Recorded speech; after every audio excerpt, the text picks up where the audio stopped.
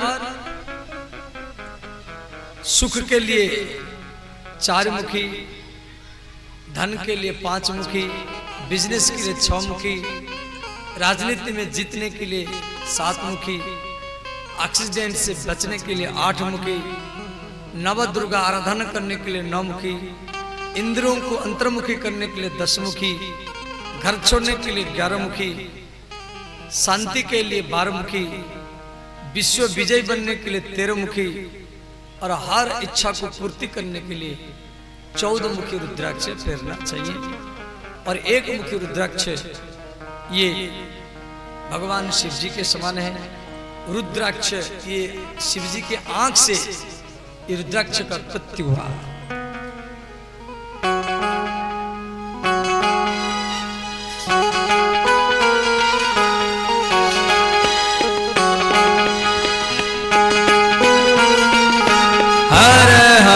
शंभो शंभो शंभो शंभो शिव महादेव, शंभो शंभो शंभो शंभो शिव महादेव, हर हर शंभो शिव महादेव, शंभो शंभो शिव महादेव, हर हर शंभो शंभो शिव महादेव, शंभो शंभो शिव महादेव, हर हर शंभो शंभो शिव महादेव, शंभो शंभो शिव महादेव। सब गाइए, दोनों हाथ उठा कर गाइए।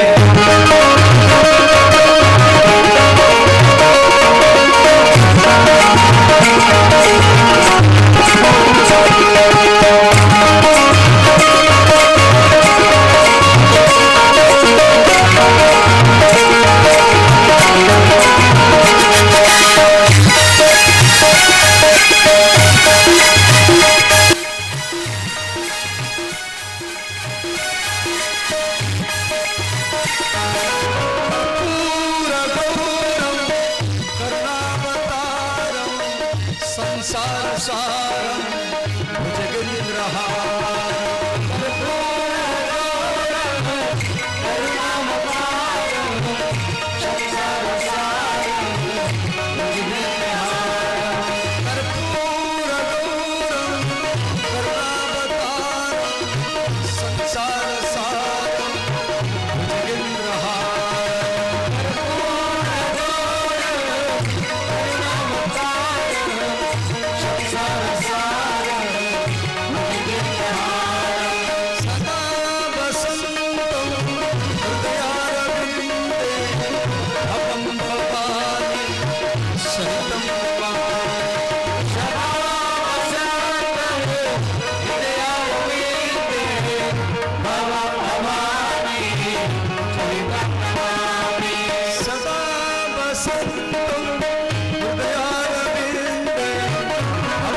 शिव महादेव हर हर शंभो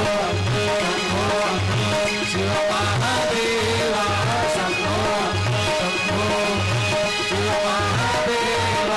सब गाइए, दोनों हाथ उठा कर गाइए।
पिता तुम्हें बंधु चषका तुम्हें माता पिता तुम्हें बंधु चषका माता पिता तुम्हें बंधु चषका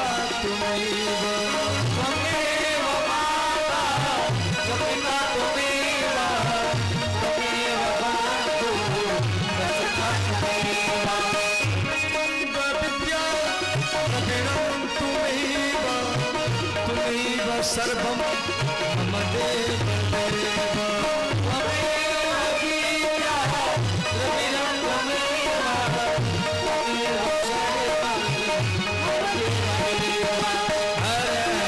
Shambho Shambho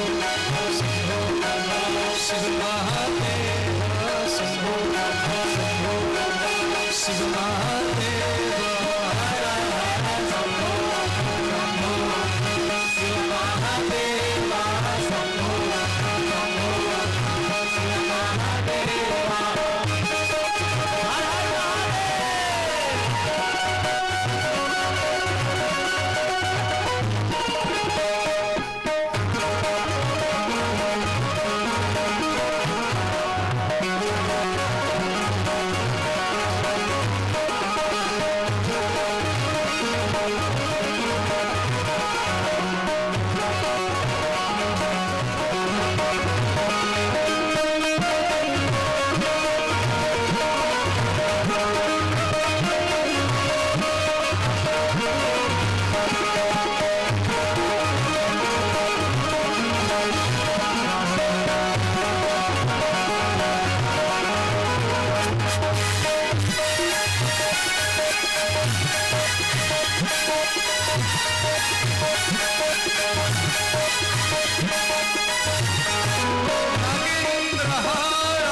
यतिलोचनाय भस्मंगराग यमहेश्वराय नागेन्द्रहार यतिलोचनाय भस्मंगराग यमहेश्वराय नागेन्द्रहार यतिलोचनाय भस्मंगराग यमहेश्वराय नागेन्द्रहार यतिलोचनाय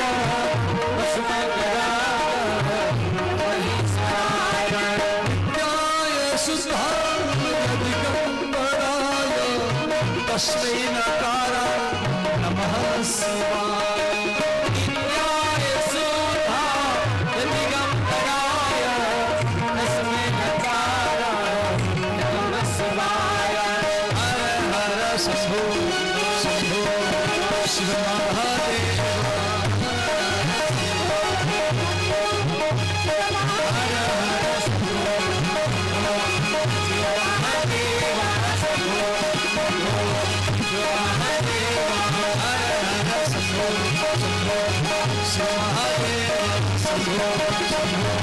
Shiva Mahadeva, Hara Hara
तो श्री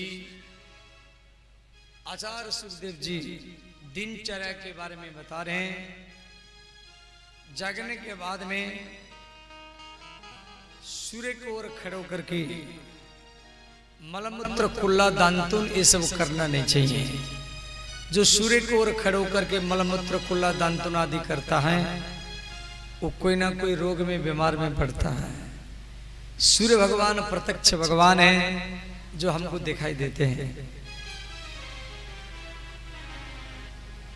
घर में जैसे नीम का पेड़ स्कंद पुराण में दिया गया है, नीम का पेड़ लगाने से निरोग या अनार का पेड़ लगाने से वंश का वृद्धि होता है।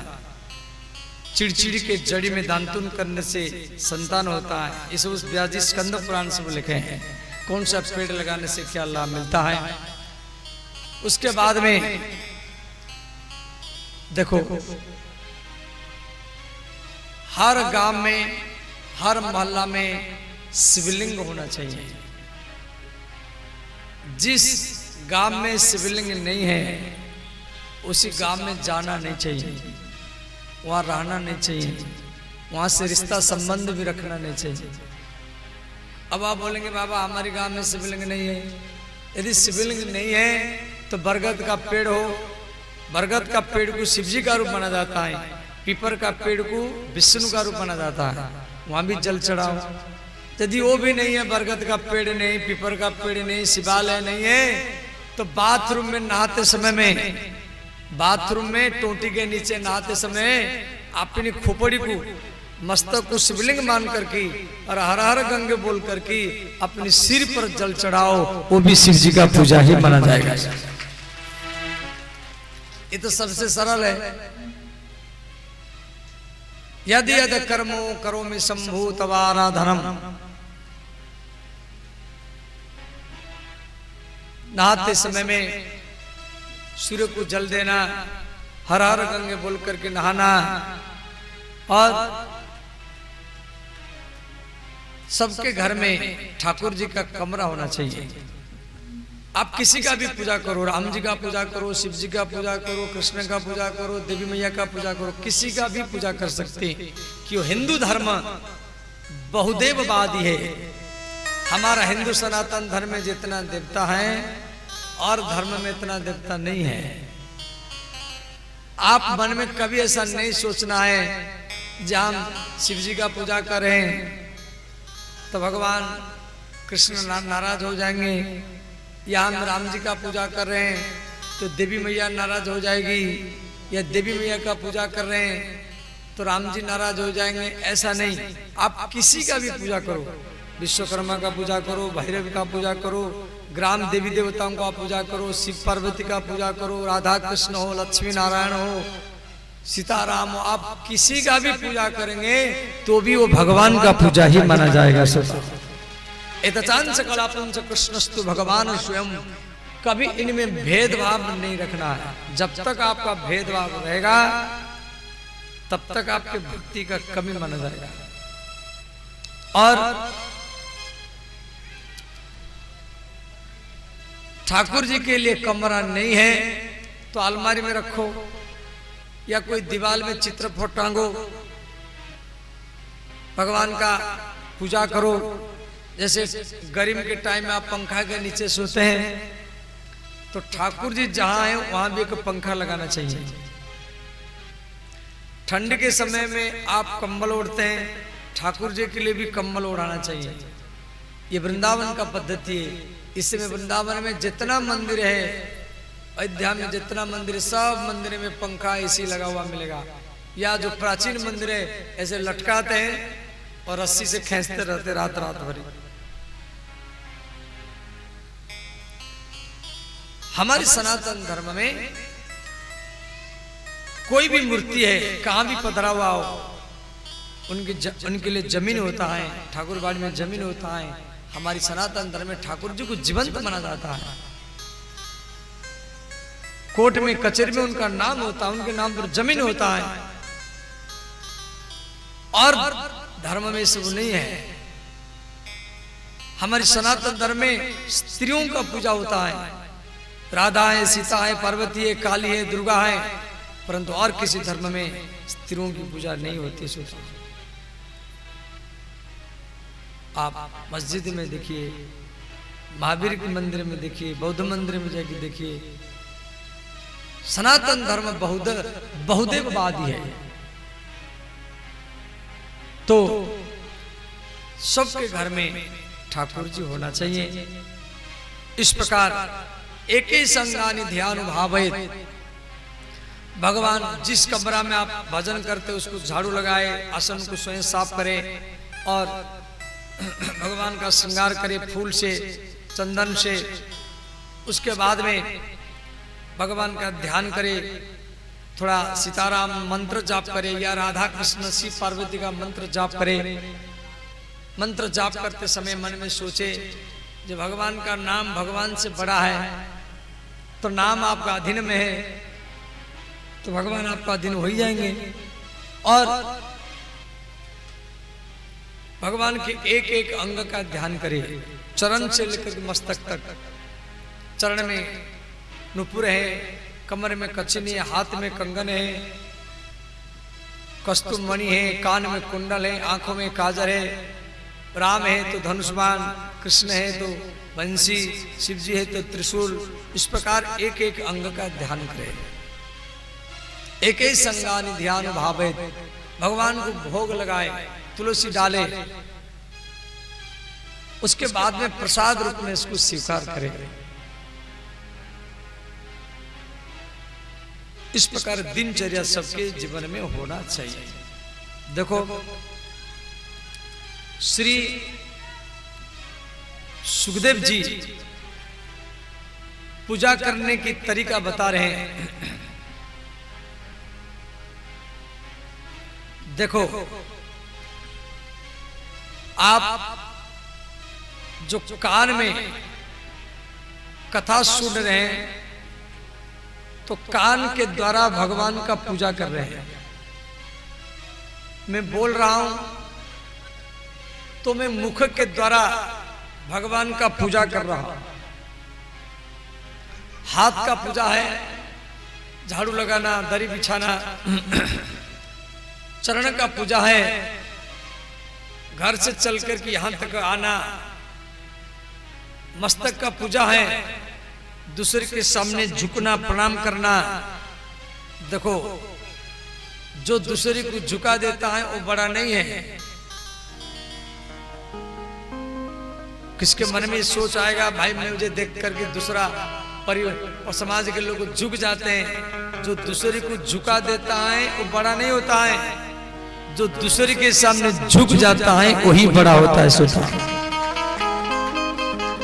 छोटा हो बड़ा हो, पुरुष हो स्त्री हो, ब्राह्मण हो शूद्र हो, सबके सामने झुकना सीखो, सबको प्रणाम करो। मन में ऐसा मत सोचिए छोटा है, ये स्त्री है, शूद्र है, मैं क्यों प्रणाम करूं। नहीं, प्रणाम व्यक्ति को नहीं किया जाता है, प्रणाम व्यक्ति के व्यक्तित्व को किया जाता है। सबके शरीर में आत्मा के रूप में जो भगवान राम कृष्ण विराजमान है, उसी आत्मा स्वरूप भगवान को ही प्रणाम किया जाता है। सोचो, भगवान तो सबके अंदर में। व्यक्ति और व्यक्तित्व ये दो बात है। व्यक्ति मर जाएगा, परंतु व्यक्तित्व को समाज में छोड़ करके जाएगा। आपका जो व्यक्तित्व है, जो आप तपस्या किया, समाज का सेवा किया, उपकार किया, यज्ञ किया, भागवत किया, ये आपका व्यक्तित्व है, उस समाज में रह जाएगा। भले व्यक्ति मर जाए परंतु उसका व्यक्तित्व समाज में रहेगा, और वो व्यक्तित्व के माध्यम में वो परिवार में, अड़ोसी पड़ोसी में, सबके दिल में वो अमर बन करके ही रह जाएगा। इसलिए व्यक्तित्व को प्रणाम किया जाता है। इसलिए सबके सामने झुको। झुकने से क्या फायदा है? एक तो आपका आयु बढ़ेगा, आप सबके सामने झुकना सीखो, छोटा हो बड़ा हो, माता पिता सबके सामने, देखना आपका आयु लंबा हो जाएगा, आप निरोग रहेंगे, आपको कोई रोग नहीं होगा, और आपका प्रतिष्ठा समाज में बढ़ेगा, सहज में बढ़ते जाएगा, चला जाएगा, और धन भी बढ़ेगा। केवल प्रणाम करने से सबको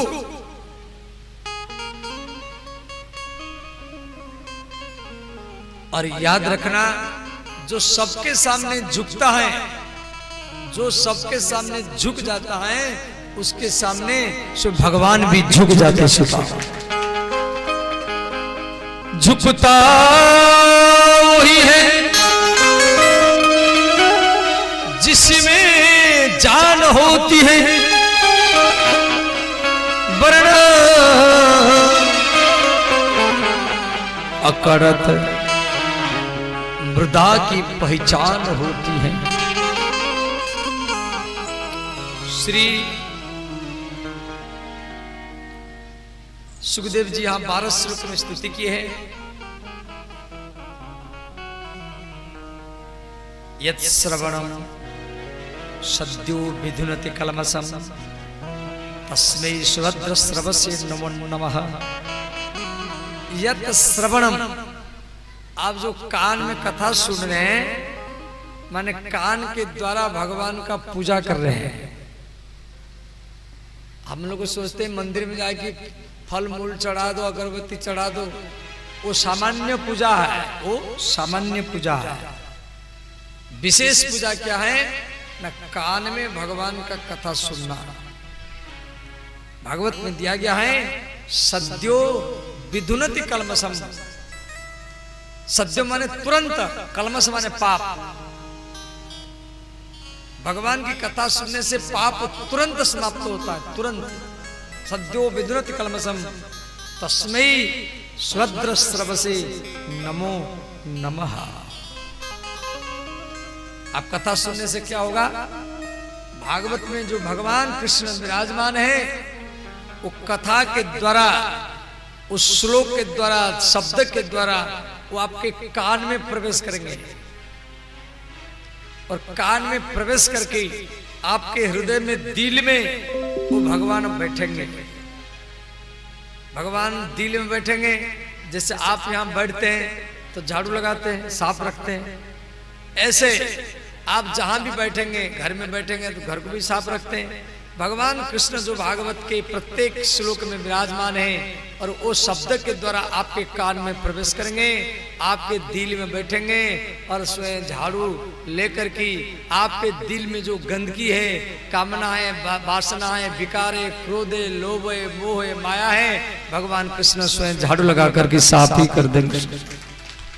शर्त इतना है, जब हम भागवत में बैठेंगे तो अभी तो भगवान कृष्ण हमारे दिल में बैठेंगे। ये सरल तरीका है। इसीलिए हड्डी को सुखा करके तपस्या करेंगे गुफा में, कहाँ बिच्छू आ जाएगा, लाइट नहीं, अंधार है, कभी सांप आ जाएगा, घबरा जाएंगे, सांप काट लेगा, बिच्छू काट लेगा, इलाज करो। बहुत व्यक्ति एकांत में रहना चाहते हैं, जहां में जंगल में रहेंगे, एकांत में रहेंगे।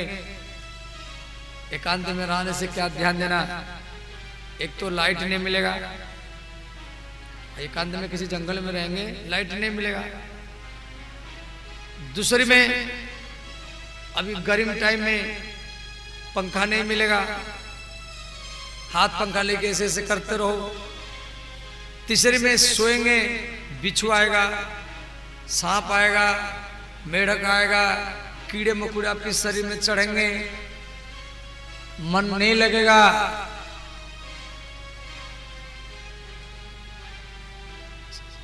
इसीलिए ये जो सोचना है वन में रहना, गुफा में रहना, आप भागवत में भागवत कथा, राम कथा, शिव कथा, भगवान की कथा सुनेंगे और कितना भी भीड़ में बैठने पर भी भागवत आपको भीड़ में एकांत ही बना देता है। श्रोता, चारों तरफ से मन हटा करके आपके मन को भगवान में लगा देता है। भीड़ में आप रहने पर भी आप एकांत में हैं। दुनिया का समस्या आपके मन में नहीं आएगा, मन भगवान में रहेगा। इसलिए आचार्यों के द्वारा भागवत को सरल साधन माना गया है। तो श्री नारायण भगवान की नाभि से ब्रह्मा का उत्पत्ति हुआ। ब्रह्मा जी तपस्या किए तो नारायण भगवान इनको दर्शन दिए। बोले श्री नारायण भगवान की जय। तो नारायण भगवान ब्रह्मा को 4 श्लोक दिए, जिसको चतुश्लोकी भागवत कहा जाता है। चतुश्लोकी भागवत, भागवत के द्वितीय स्कंद के 9वें अध्याय में 32, 33, 34, 35 नंबर श्लोक है। अहमिवास में वाक्यनान्यद सत सत परम। संसार में जो कुछ हुए मैं हूँ, मैं पहले था, बाद में मैं ही रहूंगा और मध्य में मैं हूँ। मेरे बिना कुछ नहीं होता है। देखो, आप यहाँ आए हैं भगवान की इच्छा से आए हैं, मैं आया हूँ भगवान की इच्छा से आया हूँ, और मिलाने वाला भगवान है। तो संसार में जो भी है भगवान का रूप है। एको हम बहुश्याम, भगवान एक से अनेक है। इस प्रकार श्री भगवान नारायण ब्रह्मा जी को बोले आप सृष्टि करो। ब्रह्मा जी सृष्टि किए। तो श्रीमद् भागवत में 12 लक्षण हैं, इसलिए भागवत को महापुराण कहा गया। तीसरे स्कंद में विदुर मैत्र संवाद है, ध्यान देना।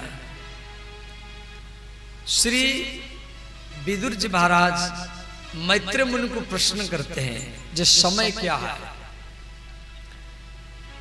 ध्यान देना। जो समय चला गया वो समय वापस नहीं आएगा। जैसे ये समय में आप थोड़ा विचार करो, यदि इसी समय में आप अपने घर में होते तो क्या करते? इस समय में आप अपने घर में होते तो क्या करते? या तो टीवी देखते, या मोबाइल देखते, या भोजन करते, या बाजार में घूमते, या बीड़ी सिगरेट मदिरा पीते, या चौरा में बैठ करके ये बच्चों की तरह लगकर जरा विपिन बच्चों से अलग अलग बैठा।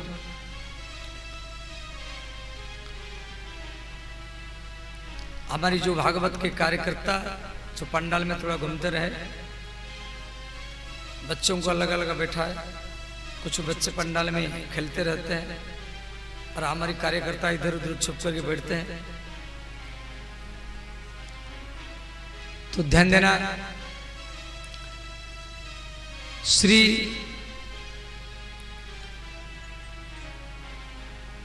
भगवान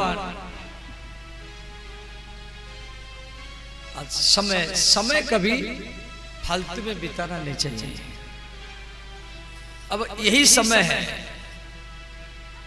जो इसी समय को कोई दुकान में बैठा करके बिताया, कोई मदिरा पीने में बिताया, कोई मोबाइल में बिताया, कोई किसी स्त्री के सामने बिताया, कोई पुरुष के सामने बिताया, कोई बाजार में बिताया। परंतु बड़भागी वो है जो इसी समय को भागवत में नहीं बिताया। सिर्फ जो समय चला गया वो दूसरी बार नहीं आएगा। कई व्यक्ति होते वो सोते ही रहते हैं, ताश खेलते ही रहते हैं, कल करूंगा, परसों करूंगा, अगले महीना में करूंगा, अगले साल में करूंगा, सोचते सोचते जिंदगी चला जाता है। उनको भागवत में मंद भाग्य कहा गया। समय का सदुपयोग कर रहा है और जीवन का सबसे बड़ा शत्रु आलस।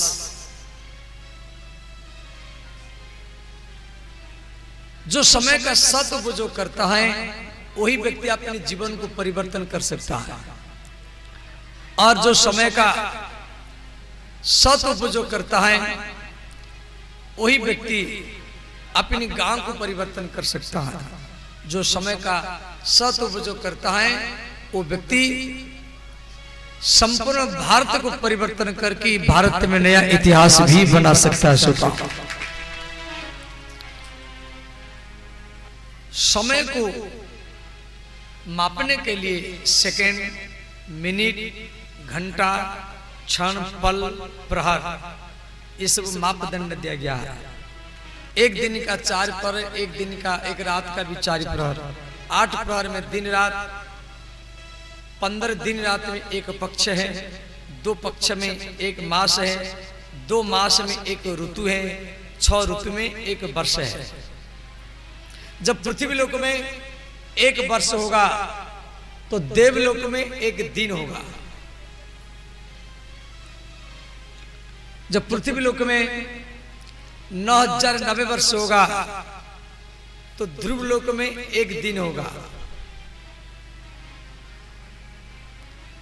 भागवत में दिया गया है कि कलियुग की आयु 4,32,000 वर्ष है। कली का 2 गुना द्वापर युग 8,64,000 वर्ष है। कली का 3 गुना त्रेता युग, तो कलियुग का आयु 4,32,000, तो उसको 3 गुना कर दो तो 12,96,000 वर्ष ये त्रेता युग होता है। और कली का 4 गुना सत्य युग है, तो 4,32,000 को 4 गुना करो। सिर्फ कलियुग का याद रखो, 4,32,000। कली का 2 गुना द्वापर, कली का 3 गुना त्रेता, कली का 4 गुना सत्य युग। और सत्य, त्रेता, द्वापर, कली जो 4 युग एक बार रिपीट होगा, जिसको बोलते एक चतुर्युगी, तो 43,20,000 वर्ष होगा। इस प्रकार सत्य, त्रेता, द्वापर, कली एक बार, सत्य, त्रेता, द्वापर, कली 2 बार, 3 बार, 4 बार, 5 बार, जब 1000 बार होगा तो ब्रह्मा जी का एक दिन होगा, माने 12 घंटा होगा। भगवान शिव जी का 3 घंटा होगा, एक प्रहर, और भगवान विष्णु का एक क्षण होगा। समय का इतना बड़ा मापदंड है जो भागवत में दिया गया है। श्री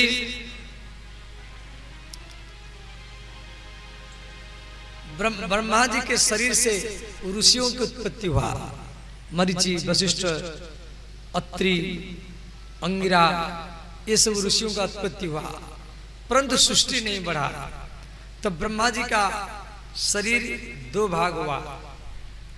दाएं भाग से एक पुरुष जन्म लिया जिसका नाम पड़ा मनु महाराज, बाम भाग से एक स्त्री जन्म लिया जिसके नाम पड़ा शतरूपा। बोले श्री मनु महाराज की जय, शतरूपा महारानी की जय। तो ब्रह्मा जी बोले, बेटा आप दोनों मिलकर के सृष्टि करो। तो यहीं से मैथुनी सृष्टि चालू हुआ, माने पुरुष और स्त्री मिलकर की सृष्टि की। पहले स्त्रियों की उत्पत्ति नहीं हुआ था, केवल ऋषि मुनि थे और उनसे कोई संतान नहीं होता था, क्यों सृष्टि बढ़ नहीं रहा था। तो पुरुष और स्त्री यहीं से मिलकर के सृष्टि किए। तो हम मनु शतरूपा के संतान हैं। आज जो भारत में नहीं, भारत में तो 140 करोड़ आबादी है, 42 करोड़, 142 करोड़, या अमेरिका में 32-33 करोड़ है, रूस में 12 करोड़ है, यूक्रेन में 6 करोड़, ये जितना 800 करोड़ आबादी है, ये सब मनु शतरूपा के संतान है। सारा पृथ्वी में जितना मनुष्य है, इसलिए हमको कहा गया मानव या मनुष्य। क्यों? हम मनु के संतान हैं। हमारी आदि पिता, प्रथम पिता मनु महाराज, और हमारी प्रथम माता शतरूपा। ध्यान देना, आपको आपके माता पिता आपको याद है, आपका माता पिता कौन आपको मालूम है, और उसके माता पिता जिसको आप बोलते दादा दादी, वो आपको मालूम है। और तीसरा पीढ़ी में कौन है आपको मालूम नहीं है, चौथा पीढ़ी में कौन है वो भी आपको मालूम नहीं है, 5वां पीढ़ी, 6वां पीढ़ी, ऐसे गिनती करते जाओ, 1000 पीढ़ी। तो प्रथम माता पिता मनु और शतरूपा। तो हम सब मनु शत्रुपा के संतान हैं। ये सारा पृथ्वी में जितना सब मानव समाज ये सब मनु शत्रुपा के संतान है। और हम अपनी आदि माता पिता को भूल गए। आपको भागवत जब आप ढंग से सुन लेंगे ना, आपको ऐसे लगेगा जे ये मेरे जीवन का कथा है, मेरे परिवार की कथा, ऐसे लगेगा। तो श्री मनु और शत्रुपा, यहीं से ये मनुष्य समाज शत्रुपा क्यों रखा गया? प्रति प्रत्यार्थे सतम रूपम धारेति इति सा शत्रुपा। स्त्री के शरीर में जो भी आभूषण होता है वो उसका पति का ही होता है। स्त्री का माथा है परंतु इसमें सिंदूर उसकी पति का होता है। स्त्री का हाथ है उसका चूड़ी उसकी पति का होता है। स्त्री के पैर हैं उसमें बिछिया उसके पति का होता है। स्त्री के गला है मंगलसूत्र उसके पति का होता है। तो स्त्री के शरीर में जो भी आभूषण होता है वो उसकी पति का ही होता है। इसीलिए शत्रुपा नाम रखा गया। पति प्रत्यार्थे सतम रूपम धारेति इति सा शत्रुपा। पति को प्रसन्न करने के लिए स्त्री 100 प्रकार के आभूषण पहन सकती है। पति के मरने के बाद स्त्री कोई भी आभूषण नहीं पहन सकती। सनातन धर्म उसको मान्यता नहीं देगा। इसीलिए शत्रुपा नाम रखा गया। तो श्री ब्रह्मा जी के 4 मुख से 4 प्रकार के आश्रम, ब्रह्मचर्य, गृहस्थ, वानप्रस्थ और सन्यास, ये 4 प्रकार आश्रम की उत्पत्ति हुआ। ब्रह्मचर्य सबको पालन करना चाहिए। गृहस्थ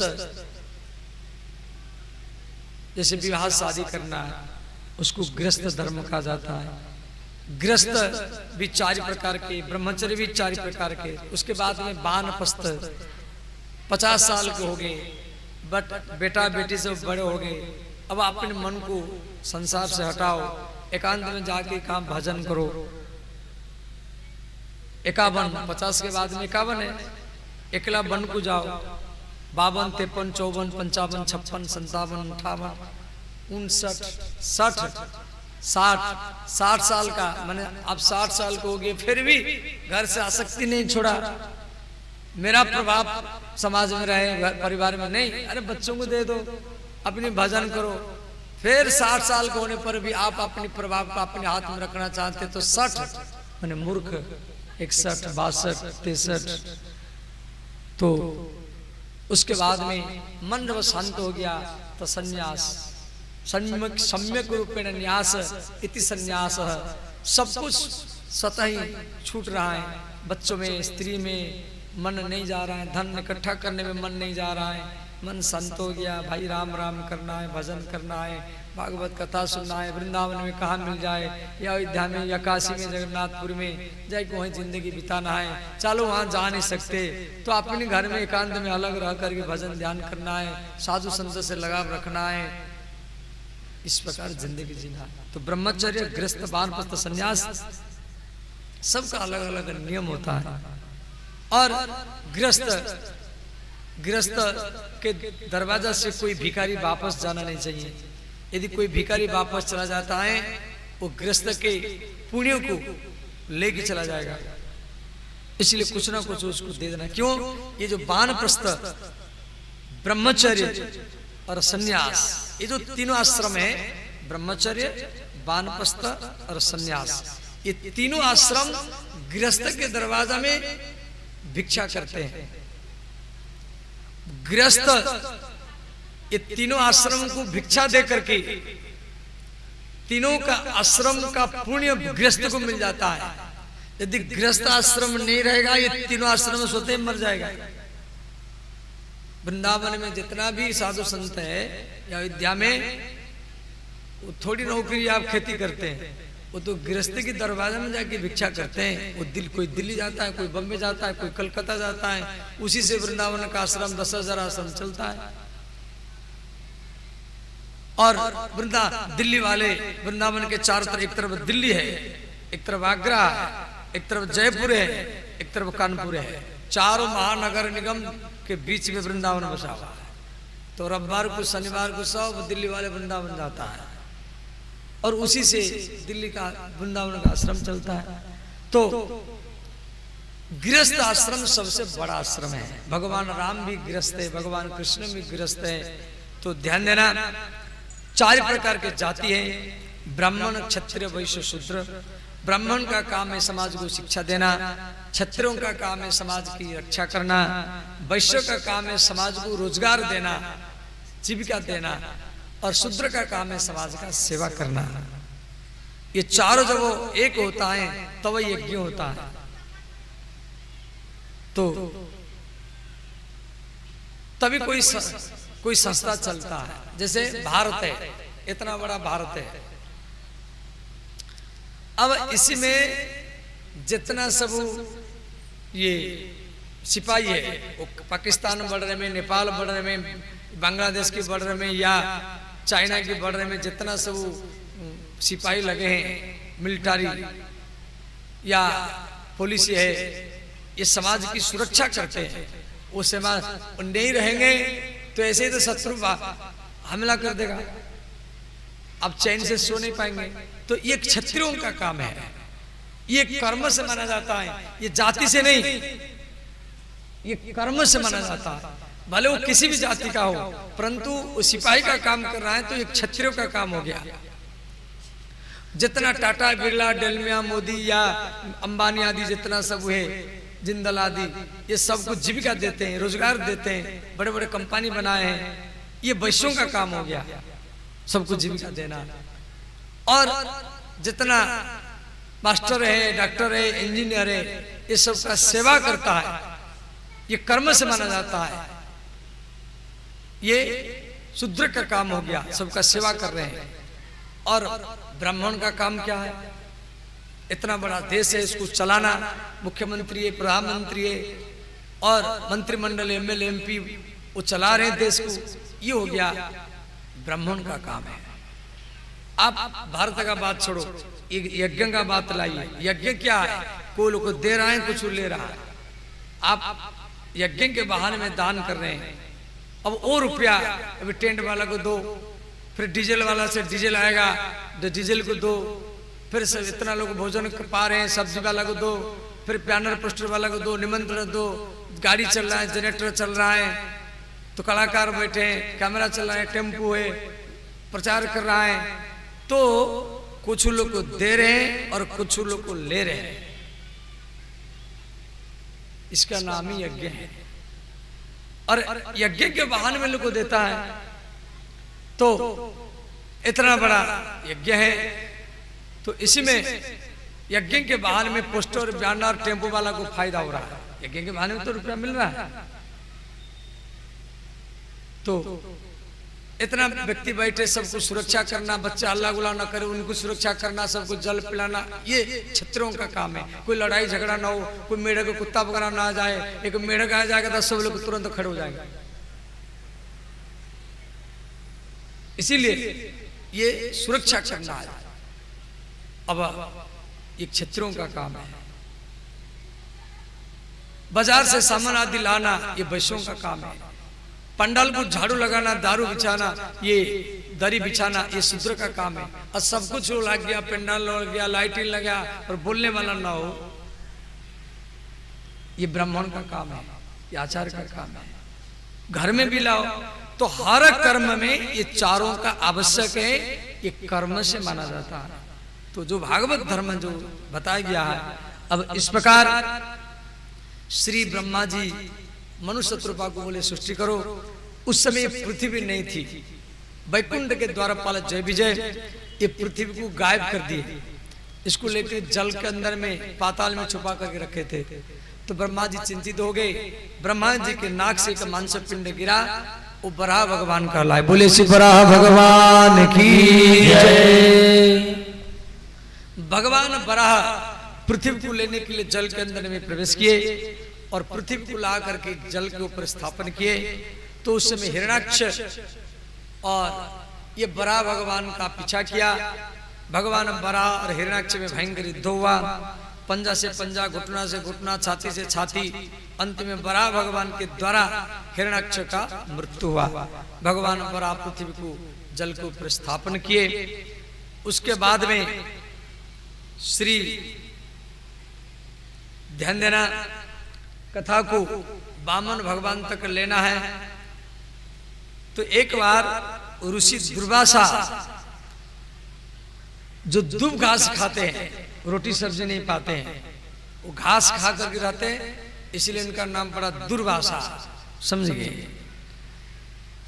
तो दुर्वासा ऋषि वैकुंठ लोक में पहुंचे तो भगवान नारायण उनके गला में एक माला था। देखो, माला भी दो प्रकार के, एक है माला, दूसरी है प्रसादी माला।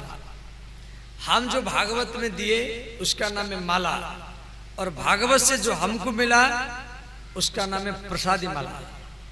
हम जो भगवान को देते हैं उसका नाम है भोग, और भगवान से भागवत से जो हमको मिलता है उसका नाम है प्रसाद। भोग में भाव छुपा हुआ रहता है, प्रसाद में भगवान का प्यार छुपा हुआ रहता है। प्रसाद बांटने से धन बढ़ता है।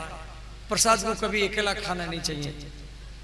जो प्रसाद को बांट कर ही खाता है, जो प्रसाद को अकेला खाता है, छुप कर ही खाता है, वो दरिद्र बनता है, और जो प्रसाद को बांट कर ही खाता है वो धनवान ही बनता सोता। तो भगवान नारायण के पास में दुर्वासा जी पहुंचे तो नारायण भगवान के गला में जो प्रसादी माला था तो नारायण भगवान दुर्वासा जी के गला में डाल दिए।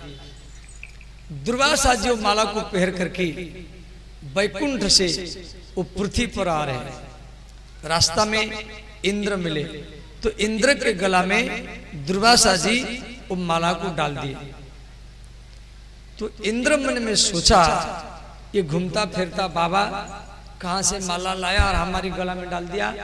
तो इंद्र ने क्या किया, वो माला को उठा करके उसके जो हाथी, इंद्र के हाथी का नाम है ऐरावत हाथी, उसकी 4 दांत है। गांव में जो हाथी उसके 2 दांत है, और ऐरावत हाथी ये सफेद रंग है, 4 दांत है। उसकी मस्तक में इंद्र डाल दिया और ऐरावत हाथी उसको कुचल दिया। दुर्वासा ऋषि सहन कर नहीं पाए, भगवान के माला का अपमान किया। तो दुर्वासा ऋषि इंद्र को अभिशाप दिए, तू श्रीहीन हो जा, संपत्तिहीन हो जा। तो देवलोक में जितना संपत्ति था सब जाके समुद्र में गिरा। देवता लोग कभी भी भगवान का कोई भी प्रसादी माला आपको ला के दे, बुढ़ानाथ से या देवघर से, अयोध्या से, वृंदावन से कोई गला में डाल दिया, तुरंत हटाना नहीं है। इंद्र यही किया था, तुरंत हटा दिया था। और हटाया था, चलो हटाया था, कम से कम ऊपर रख देता, उसको संभाल के रखता नहीं, वो ऐरावत हाथी के सूंड में डाल दिया। तो दुर्वासा जी अभिशाप दिए तो सारा संपत्ति नष्ट हो गया। देवता लोग ब्रह्मा जी के शरण में गए। ब्रह्मा जी बोले, आप राक्षसों के साथ मित्रता करो और समुद्र मंथन का तैयारी करो। तो मंदार पर्वत को, जो बांका जिला में मंदार पर्वत है, पहले सोने का पहाड़ था, ये सोने का पहाड़, और वो मंदार पर्वत को मथानी बनाए। वो भागलपुर जिला में पहले था, तो बांका जिला में चला गया। और बासुकीनाग जो झारखंड में, उसको रस्सी बनाए। समुद्र मंथन का तैयार हुआ, और समुद्र मंथन का उद्देश्य रहा अमृत प्राप्त करने के लिए। परंतु मंदार पर्वत तो डूबने लगा। तो भगवान कछुआ का रूप बना करके मंदार पर्वत को अपनी पीठ में धारण किए। बोले श्री कच्छप भगवान की जय। परंतु पहले विष प्रकट हो गया, जहर। समाज में कोई भी अच्छा काम करो, पहले बुराई होगा, निंदा होगा। परंतु निंदा को, बुराई को सुन करके काम को रोकना नहीं है, करते रहना। पहले विष प्रकट हो गया, विष कौन लेगा? देवता लोग भगवान शिव जी के शरण में गए। भगवान महादेव वो विष को पान किए, शंख में लिए और पान किए। पान करते समय अंगुलियों की छेद से 2-4 बिंदु जमीन पर गिरा। वो सर्प बिच्छू वगैरह पी लिए, उनमें भी विष का प्रभाव आ गया। भगवान महादेव विष को पान किए और उनका गला नीला पड़ गया। वो भीतर में नहीं लिए। समाज की बुरी बात को भीतर में मत लो, टेंशन करेगा। बाहर भी मत निकालो, गला में धारण करो। गला नीला पड़ गया, नाम पड़ा नीलकंठ। बोले नीलकंठेश्वर भगवान की जय। भगवान महादेव शंख को मंदार पर्वत में रख दिए। मंदार पर्वत में कोई शंख कुंड है, वहां भी हम 3 बार भागवत कथा किए हैं। मंदार पर्वत के बगल में वो कुंड का पानी आज भी लोगों नहीं पीता है, वो जहरीला पानी है। छोटा सा कुंड है, पहाड़ी के ऊपर है। तो समुद्र मंथन हुआ, समुद्र से 14 रत्न प्रकट हुए। कामधेनु गैया, उसको ऋषि लोग को लिए, बोला हम हवन करेंगे। उच्चैश्रवा घोड़ा, इसको महाराज बलि लिए। ऐरावत हाथी इंद्र लिया। कौस्तुभ मणि पद्मराग मणि भगवान विष्णु लिए। कल्प वृक्ष अप्सरा देवलोक में चले गए। चंद्रमा आकाश में चले गए। फिर समुद्र मंथन हुआ, समुद्र से बारूणी मदिरा प्रकट हुआ, राक्षस लोग को लिए। फिर समुद्र मंथन हुआ, दरिद्रा प्रकट हुई। दरिद्रा को कोई नहीं लिया। आप भी लक्ष्मी पूजा में, दिवाली में दरिद्रा बाहर, लक्ष्मी भीतर। सब बोलता दरिद्रा बाहर, लक्ष्मी भीतर करता है। तो दरिद्रा की कथा भागवत में दिया गया है। ये दरिद्रा इस समुद्र से प्रकट हुई थी, उसको कोई नहीं लिया। तो अंत में उद्दालक मुनि आए, महर्षि उद्दालक मुनि, वो दरिद्रा को लिए। उद्दालक मुनि का आश्रम अयोध्या से 60 किलोमीटर दूर गोंडा जिला में। वहां भी हम 2 बार भागवत कथा, शिव कथा किए हैं। तो उद्दालक मुनि की पत्नी है दरिद्रा, उनकी एक बेटी है जिसके नाम है सुजाता। सुजाता का विवाह भागलपुर में श्री कोहल ऋषि के साथ हुआ। जिस कोहल ऋषि का नाम पर कहलगाम पड़ा है। जो कहलगाम एक कोहल ऋषि के नाम पर पड़ा है। और कोहल ऋषि के पत्नी है सुजाता, जो दरिद्रा की बेटी है। और कोहल ऋषि और सुजाता से श्री अष्टावक्र मुनि का जन्म हुआ। जो अष्टावक्र मुनि जनक जी के गुरु कहलाए। अष्टावक्र गीता। तो ध्यान देना। श्री फिर समुद्र मंथन हुआ, समुद्र से लक्ष्मी माता प्रकट हो गई। बोले श्री लक्ष्मी महारानी की जय। दिवाली के सुबह सुबह कामधेनु गैया प्रकट हुई। उसी दिन दरिद्रा प्रकट हुई। और उसी दिन शाम को लक्ष्मी माता प्रकट हुई। अब लक्ष्मी को देख करके सब बोला हमको चाहिए, हमको चाहिए। समुद्र ने कहा सावधान, सब लाइन में बैठो, मेरे बेटी जिसको पसंद करेगी उसकी गला में माला डालेगी। तो लक्ष्मी माता माला लेकर के देवताओं की पंक्ति में गई। वो देवताओं को पसंद नहीं किया। राक्षसों को पंक्ति में गई, राक्षस को भी पसंद नहीं किया। भगवान महादेव उनको भी पसंद नहीं किया। ये अमंगल वैसे भांग पीते, स्मशान में रहते, सर पर लटकाते। बड़े बड़े ज्ञानियों की इनमें आसक्ति ज्यादा है। जटाधारी, ये क्रोधी है, कुछ को पसंद नहीं किया। भगवान विष्णु बैठे थे। भगवान विष्णु लक्ष्मी को देख नहीं रहे थे, वो उधर मुंह घुमा करके बैठे। लक्ष्मी माता मन में सोची, अरे ये तो सब मुझे देख रहे हैं, ये बंदा तो देख नहीं रहा है। तो अंत में लक्ष्मी माता श्री नारायण भगवान के गला में माल्यार्पण किया। बोले श्री लक्ष्मी नारायण भगवान की जय। फिर समुद्र मंथन हुआ। समुद्र से श्री धन्वंतरी भगवान प्रकट हुए। बोले श्री धन्वंतरी भगवान की जय। धन्वंतरी भगवान के हाथ में अमृत कलश है। और अमृत कलश को राक्षस लोग को ले गए। देवता लोग भगवान के शरण में गए। बोले भगवान अब हम क्या करेंगे।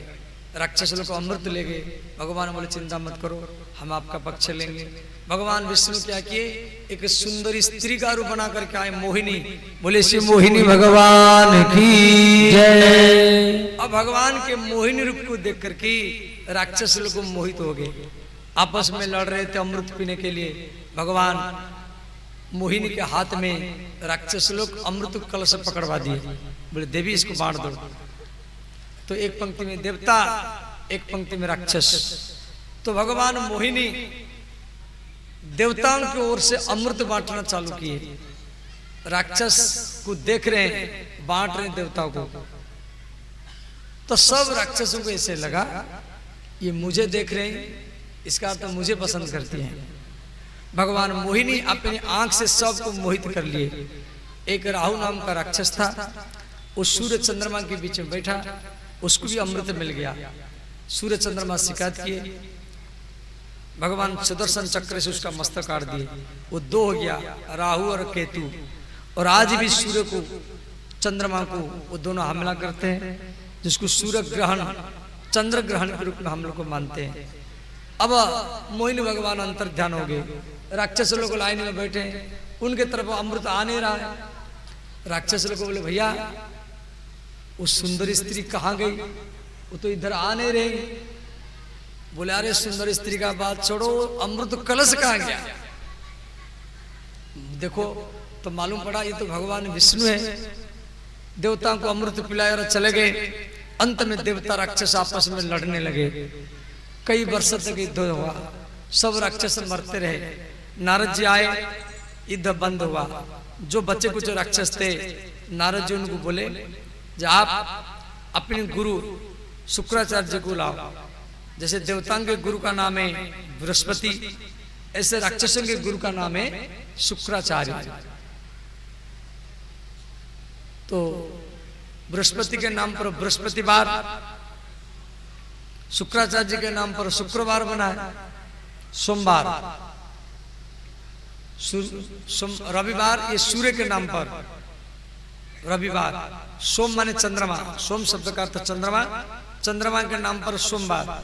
पृथ्वी ने कहा देखो हम स्त्री है, हमारी एक बेटा है मंगल, उसके नाम पर एक बार बना दिया। देवता लोग मंगलवार बना दिए। चंद्रमा ने कहा देखो पृथ्वी अपनी बेटा के नाम पर एक बार बनाया, तो हमारा बेटा का नाम है बुध, बुध के नाम पर एक बार बनाओ, तो बुधवार। देवता लोग को बोले अरे ये सब परिवारवाद छोड़ो, उसका बेटा उसके बेटा अपने गुरु के नाम पर बनाओ, तो गुरुवार। राक्षस बोले हमारे गुरु कम नहीं है, हमारे गुरु के नाम पर एक बार बनाओ, शुक्रवार। सूर्य ने कहा मेरा बेटा शनि है, उसके नाम पर एक बार बनाओ, शनिवार। ये बात सातों वारों की उत्पत्ति कैसे हुआ ये भी शिव पुराण में दिया गया है, तो ध्यान देना। अंत में शुक्राचार्य जी आए, मरे हुए राक्षसों को जीवित कर दिए, क्यों उनके पास मृत्यु संजीवनी विद्या है। उसके बाद में श्री बलि महाराज शुक्राचार्य जी को गुरु मान करके यज्ञ किए। यज्ञ से एक रथ प्रकट हुआ, उस रथ में बैठ करके बलि महाराज देवताओं के ऊपर हमला किए। देवता लोग को भयभीत होकर भाग गए। देवताओं की माता अदिति अपने पति कश्यप जी के पास गई और बोली स्वामी मुझे एक ऐसा पुत्र चाहिए जो देवलोकों की संपत्ति ला करके देवता को दे। तो कश्यप महाराज अपनी पत्नी अदिति को एक व्रत बताए, वो व्रत का नाम है पयोव्रत। ये 12 दिन का व्रत है। प्रतिपदा से लेकर के शुक्ल पक्ष द्वादशी तक जमीन पर सोएंगे, दूध पिएंगे, फल मूल जल भी नहीं पिएंगे, सिर्फ दूध पी करके रहेंगे और 12 दिन तक भागवत कथा सुनेंगे। भागवत कथा 12 दिन का भी होता है। और तो माता अदिति ब्रह्मचर्य में रही, भगवान विष्णु का पूजा किया, कलश स्थापना किया, 12 दिन तक भागवत कथा सुना और दूध पी करके रहा। भैंस का दूध नहीं, सिर्फ गैया का दूध, वो भी भारतीय देसी गैया। तो 12 दिन में भगवान ने इनको दर्शन दिए। भगवान बोले क्या चाहिए? अदिति माता ने कहा मुझे आप जैसा बेटा चाहिए। भगवान बोले तथास्तु, ऐसा ही होगा। भगवान कश्यप जी के शरीर में, अदिति माता के गर्भ में, अंत में श्री भाद्र मास शुक्ल पक्ष द्वादशी को अदिति माता के गर्भ से श्री वामन भगवान का जन्म हुआ। बोले श्री वामन भगवान की जय, अदिति माता की जय। श्री वामन भगवान का अभिषेक किया गया। ओ मंगलम गुरुपाद मंगलम, ओ मंगलम गुरुपाद मंगलम, ओ मंगलम गुरुपाद मंगलम,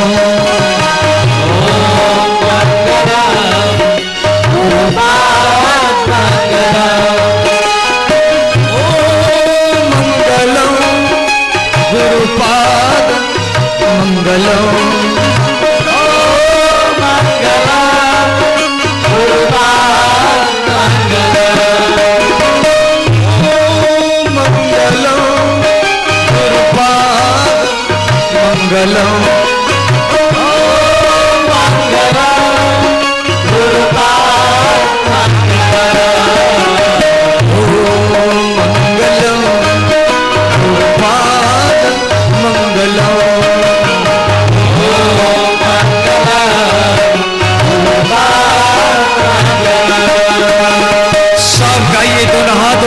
सब गाइए।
श्री वामन भगवान का वेद मंत्र से पूजन किया जाएगा। मुख्य जजमान जजमानी वामन भगवान का पूजन करे और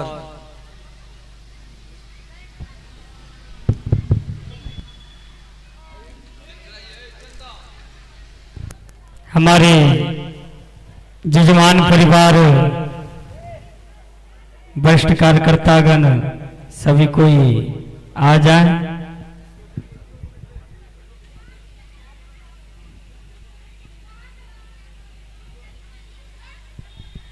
हस्ते जलाक्षत पुष्पाणि गृहीत्वा, हाथ में जलाक्षत पुष्प ले लीजिए।